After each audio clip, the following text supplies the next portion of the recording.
Hey guys, what's up? Welcome to vlog number 12.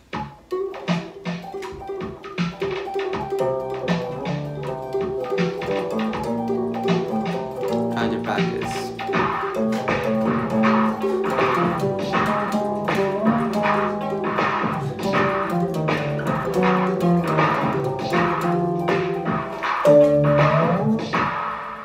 Okay, that was my attempt playing Solar.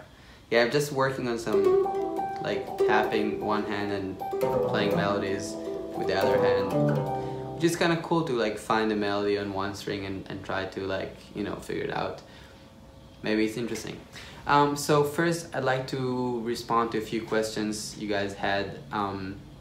So you were asking about playing in front of people. So I think it's always hard in the beginning to get used to it, you know, to like feel comfortable playing in front of people. So I guess we get good at stuff that we do, you know, so like it's weird in the beginning, but I think after a while doing it, it will feel good. So like my advice would be just like do it a lot, like every day or, you know, a few times a week. And again, the way to do it is like by like finding, you know, gigs and stuff like that, so you can like do that, you know. It could be a restaurant or coffee shop, whatever it is, but just like being in front of people. You can also like do a, you know, a monthly show thing in your house, or invite friends and people.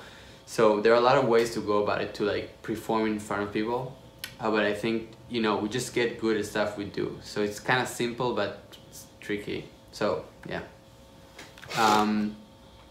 Some people were asking about Israel. So yeah, I'm originally from Israel. I was born in Jerusalem, and my family lives now in Haifa. I grew up in Haifa. So I mean, I think there's a lot of music kind of coming from Israel for a few reasons. There were like a few Israeli musicians that moved to the US, to New York in the 90s, like Omer Avital, the bass player, and Avishai Cohen, the trumpet player, Avishai Cohen, the bass player, and a bunch of guys. And some of them moved back to Israel, and we had a chance to study with them. People like Ofer Ganor, that was doing like the first Monk Institute, Amos Hoffman, which I studied with both of them. He actually moved back to the US recently. You know, they're just guys that used to hang for like 10 years in New York and then moved back and to raise their families and for other reasons, but we had a chance to study with them. People like Yuval Cohen, and I mean, they're just a lot. So I think like we had a chance to like get really good education from people who really knew what's up, and we're kind of talking about, you know, jazz from the roots, and like, you know, checking the masters and like learning bebop and practicing all of this stuff. So maybe that's one of the reasons that Israel is kind of exporting some cool things.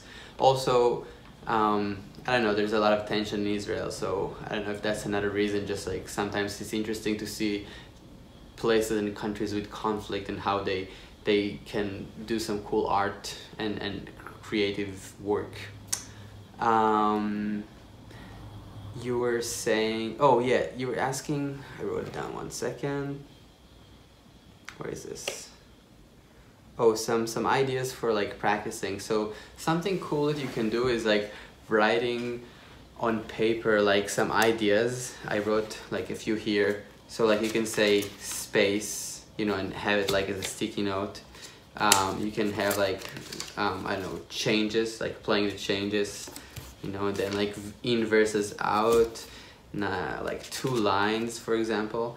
And then you can have 4 of these and just like play a standard, you know, and be like, okay, let me just play the changes, right?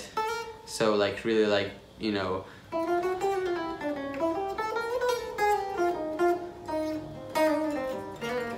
wait, I'll put more volume so you can, that's better, I think. So like,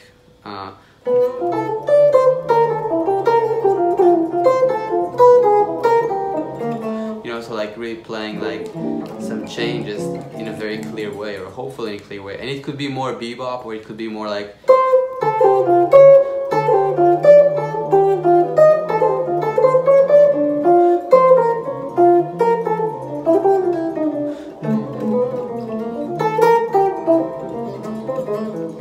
right? So it could be like more people, less people, or I don't know, it could be different things, but the idea is, I think, like really showing the progression that you're playing. In versus out, it could be a lot of things. 2 lines, you know, again, it could be a lot of things. It could be like,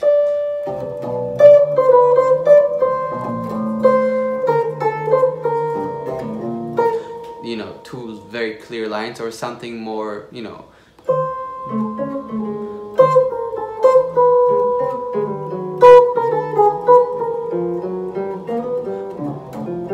so it could be like less you know, interval between these lines. And again, you can have like different rules that you want one line to like move up or stay, you know.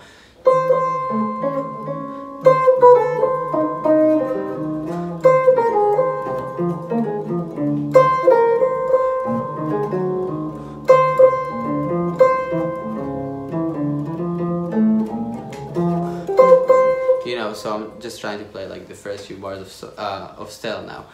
So just like I was just holding that that C note, and just like trying to play some of the changes, right? And I think it's cool to have like a clear idea. Not that I had a really clear idea, but it's good to like practice these things so you have something in mind. You can be like, okay, it's really gonna be like clearly rhythmically, or like hopefully it's always clear rhythmically, but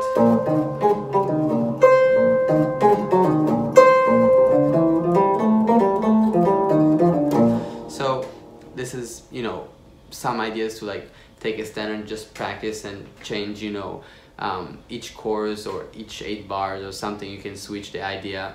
You can, you know, you can have as many ideas as you want. You can say, I'm gonna play a whole chorus with octaves, you know, or a whole chorus with anything, you know, you want. You can decide you just want to play triads for a whole chorus, you know, just the, you know,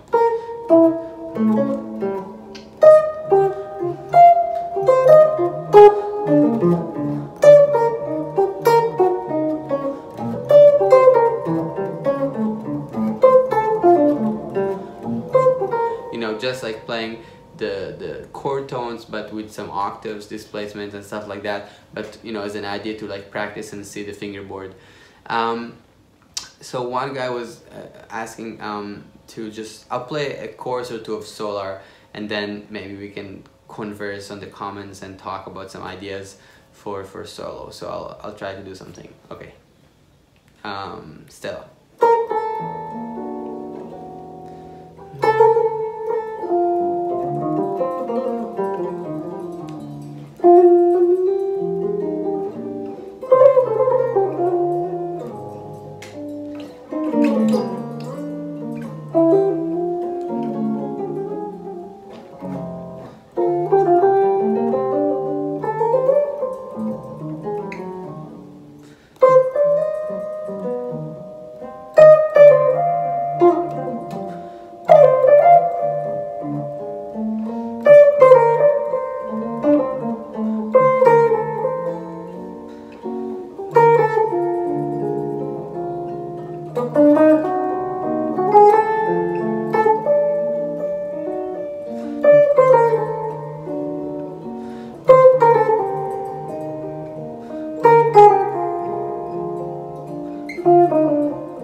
All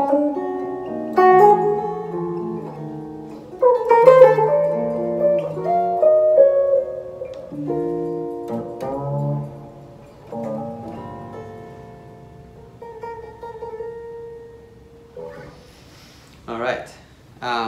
Yeah, Stella, that was that. Okay, so we had a bunch of things that I wrote down that you guys want to talk about. So we'll do that soon, like reharmonization, talking more about changes, some voice leading, and some rhythmic ideas. So yeah, this is all awesome stuff that I've been and still, of course, working on. And yeah, so comment, tell me what you think. I hope it's still cool and interesting for you. If not, I'll stop. Just let me know.